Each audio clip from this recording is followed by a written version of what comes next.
We have already studied about the fundamentals of quantum mechanics, and we have seen that quantum mechanics is basically a theoretical science of microscopic matter, and it operates through time independent Schrodinger equation for conservative systems. We have also seen that whenever we have to do a quantum mechanical study of any system, there are four steps which one has to follow. And these four steps are writing Schrodinger equation, defining boundary conditions, solving Schrodinger equation, and lastly, extracting information out of the wave function. So, in this module today, we will discuss the application of time independent Schrodinger equation to a simplest case, and the simplest case is particle in a one-dimensional box. Now, why do we study this system? Because particle in a one-dimensional box is a very simple case of translational motion of the particle. A single particle can have only translational energy. Therefore, it will be a model for translational energy. Now, how to start it? First of all, we will define our model. We are assuming that the particle is of mass m and it is moving in a one-dimensional box, and that dimension is along x direction. The length of the box is L. That means you can see on one extreme is x is equal to 0, and on the other extreme it is x is equal to L. So, the particle is inside this box, and then the walls of this box are infinitely large, and we also assume that the potential energy of this particle inside the box is 0. So, these are the assumptions of our model. Now, if we have to carry out quantum mechanical study of this particle, first of all, we will have to define Schrodinger equation for this particle. Defining Schrodinger equation, as you know, is h cap psi is equal to E psi. We have to define h cap, which is the Hamiltonian for this particle. Hamiltonian is made up of kinetic energy operator T cap and potential energy operator V cap. Since we are assuming potential energy to be 0, therefore V cap will be 0. But the corresponding kinetic energy operator T cap, as we have learned already, is equal to minus h square upon 8 pi square m d2 by dx2. So, if we substitute this value in this Schrodinger equation, we get the resulting equation, which is d2 psi x upon dx2 plus 8 pi square m upon h square E psi x is equal to 0. And if all this quantity, second term, we make a substitution and define k square, then this equation becomes d2 psi x upon dx2 plus k square psi x is equal to 0. So, that is the Schrodinger equation for a particle in one-dimensional box. Second step is defining the boundary conditions. As you already know, the length of the box is L, and one end we have x is equal to 0, and on the other hand we have x is equal to L. And at these two boundaries, wave function must be 0, because particle cannot exist outside these two extremes. So, at x is equal to 0, psi is 0, and at x is equal to L, psi is 0. These are the two boundary conditions. After having defined boundary conditions, our next step is to solve the Schrodinger equation. And as you can see, this is a simple differential equation d2 psi upon dx2 plus k square psi is equal to 0. For this equation, the general solution is psi x is equal to a sine kx plus b cos kx. This is the general solution for this partial second order differential equation. Now if we apply boundary conditions one by one, suppose we put x is equal to 0 and at this psi is equal to 0, then by applying this boundary condition we get b is equal to 0. Similarly, if we apply the second boundary condition, which is that when x is equal to L, psi would be equal to again 0, then this gives rise to the condition sin kl is equal to sin n pi, and that means k is equal to n pi by 2. So this becomes the result of the second boundary condition. But we know that k square is equal to 8 pi square me upon h square, and if we put it back from here, we straightway get energy of the particle En, which is equal to n square h square upon 8ml square. Here n can have the value of 1, 2, 3, etc. But please remember, n cannot have the value equal to 0.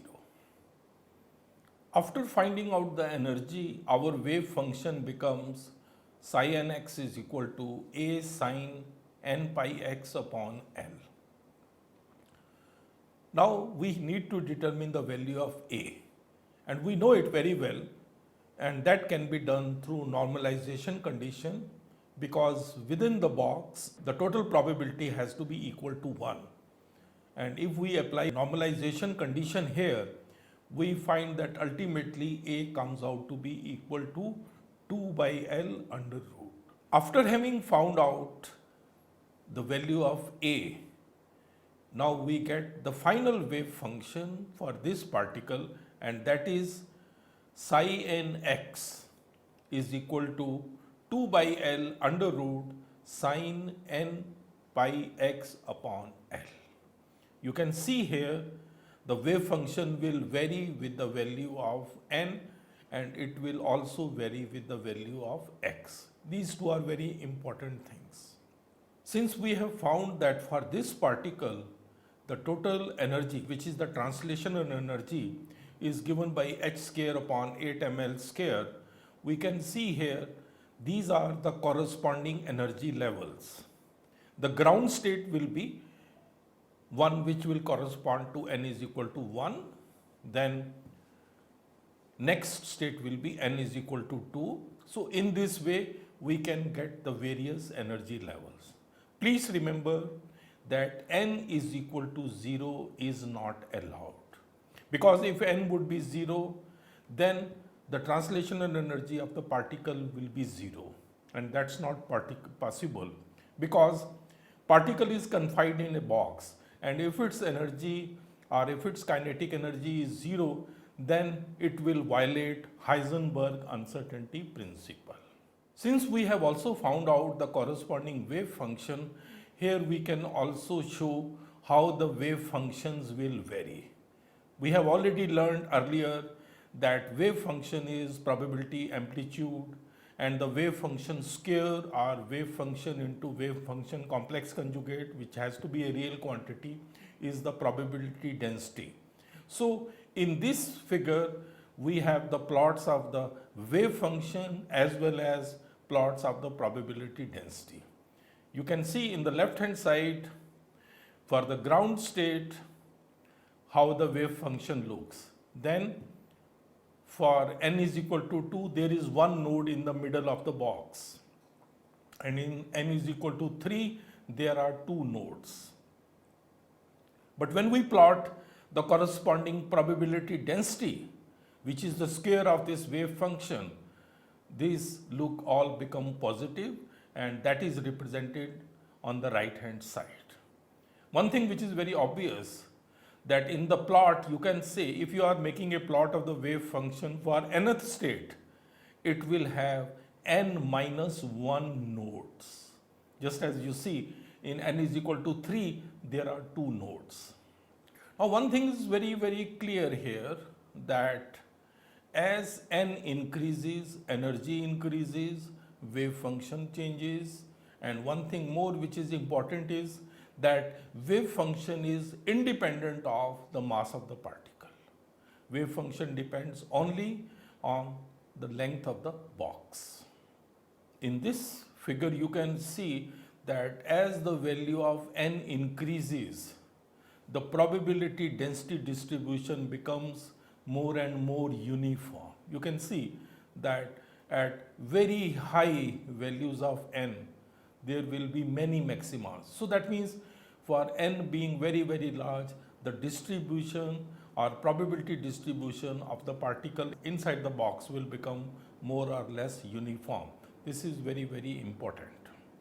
One must also remember that these wave functions which we have found out from the solution of the Schrodinger equations, these form an orthonormal set. That means each wave function in itself is normalized and each wave function is orthogonal to every other wave function. So this is very, very important point. This we denote in the form of integral. You can see integral psi m star psi n d tau is delta mn. Delta mn would be 1 if m is equal to n. This is the normalization condition. And if m is not equal to n, this would be equal to 0. So these wave functions form an orthonormal set. Sometimes one asks, what are the units of the wave functions? Since the wave function is given by the expression 2 by L under root sine n pi x upon L. Now, sine has no unit. So, the units would be only of 2 by L under root, that is L minus half. That would be the corresponding units of the length. That means distance square root 1 upon reciprocal minus of that. So now you see that we have studied the particle in a one-dimensional box problem.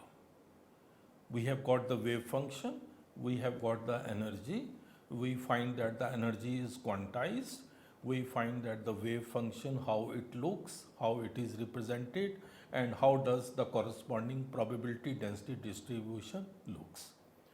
After having done this, one may ask a question that what would happen if the particle is moving instead of one-dimensional box in a two-dimensional box or a three-dimensional box. That's quite common. So how will quantum mechanical treatment treat such a problem? So now we will take the case of a particle in a three-dimensional box. Here we have the particle of mass m again in the box, but it is three-dimensional along x, along y, along z. Along x direction, its length is a. Along y direction, its length is b. And along z direction, its length is c. For such a particle, therefore, the boundary conditions become very obvious. Along x, it will become x is equal to 0 to a. Along y axis, it will become y is equal to 0 to b. And for z axis, it will become z is equal to 0 to c. After having defined this, how will the Schrodinger equation look like in this case? Since the particle is moving in space in three dimensions, therefore, kinetic energy term or Hamiltonian will also have contributions from other two dimensions as well. Therefore, here the Schrodinger equation will become minus h square upon 8 pi square m del 2 by del x square plus del 2 by del y square plus del 2 by del z square. Potential energy is of course assumed to be 0 and that becomes equal to E psi. The total wave function for such a particle can be represented as the product of three wave functions, one along x direction, one along y direction and one along z direction. That means the total wave function is the product of these three wave functions. There is a justification for doing that because these components or these motions are independent of each other. And as you know that probability or wave function is ultimately through its square related to the probabilities, and probabilities of three independent events can be taken to be the product of the probability of each of these events. So there is a justification for taking this product. So wave functions will become multiplicative, but the corresponding energy, that means the total energy of a particle in a three-dimensional box, will be Ex plus Ey plus Ez. That means the total energy is additive, whereas wave function is multiplicative. If we substitute this in the Schrodinger equation, we get this expression. Now, if we simplify it further, as you can see here, we get three independent equations. One which is a function of x, another equation which is a function of y, and the third which is a function of z. So getting these three equations is very easy. So if these equations are quite independent and we have boundary conditions for each of these equations, then simplification and solution of these equations will give us both wave function for that dimension and the corresponding energy. You can see here that we get xx, that is the wave function along x direction, equals to 2 by a under root sine n x pi x upon a. It is similar to what we did earlier. Only thing is that here length of the box is replaced by a, and the corresponding energy is nx square upon into x square upon 8ma square. And similarly, we have the wave function for y and z dimensions, as you can see here, and the corresponding energies. So after having done this, one can find out the total energy as well as the total wave function for a particle in a three-dimensional box. Total energy, as you can see here, is E is equal to h square upon 8m, and in the parentheses we have nx square upon a square plus ny square upon b square plus nz square upon c square. So this gives us the total energy. And the total wave function psi, which is a function of three coordinates x, y, z, that if we multiply these three, it will be 2 by a under root sine nx pi x upon a. Then 2 by b under root sine ny pi y upon b. And then 2 upon c under root sine nz pi z upon c. So that's basically what we get. The wave function is further simplified if we assume the box to be a cube. That means if the three dimensions along x, y, z are equal, that means if a is equal to b is equal to c, then in that case, for a particle in a three-dimensional box having equal edges, that means in a cube will become equal to, the energy is h square upon 8ma square, nx square plus ny square plus nz square.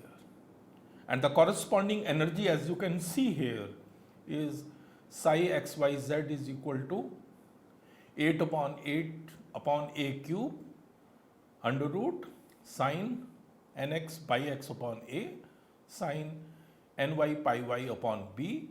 But again, instead of b, we will have a because all the edges are equal, and then sine nz pi z upon a.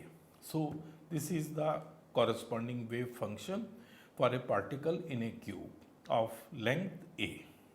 Here you can see, when a particle is moving in a cube, an important concept can be illustrated, and that is the concept of degeneracy. For example, you see here that when nx square is 4, ny square is 1 and nz square is 1. In that case, the total energy will become equal to 6h square upon 8ma square. But this value of total energy can also be achieved when nx square is 1, ny square is 4 and nz square is 1, or when nx square is 1, ny square is 1, nz square is 4. That means there are three ways by which the same value of total energy can be achieved, and so on. Therefore, one can say that this system or system with this much energy will be having a triple degeneracy. This is very important concept. But when nx, ny, nz are all equal to 1, so there is only one way by which you can achieve the energy of 3h square upon 8ma square. That will be non-degenerate. So this way one can illustrate the concept of degeneracy by considering the particle in a cube. So in this module, we have studied today a very simple case of a particle in a box. First, we studied when the particle is in a one-dimensional box along x direction and the length of the box was L. We found that the total wave function for such that particle is 2 by L under root sine n pi x upon L, and the corresponding energy is n square h square upon 8 ml square. We also noted that in this energy expression n cannot be 0 because a microscopic particle can never be at rest, as it would violate Heisenberg uncertainty principle. Then we extended the case study and extended our studies to the particle in a three-dimensional box. We said that it is also very easy and we can separate the three dimensions x, y, z as they are independent of each other, and we calculated the total wave function as well as total energy. And lastly, if the three dimensions of a three-dimensional box are equal, that means if it is a cube, then the energy expression changes because A, B, C would be equal. That is what we considered, and the corresponding wave function will also get simplified. And from this, we also introduce the concept of degeneracy. That means different states which can have the same energy. So all this is very, very important in order to understand the concept of translational energy.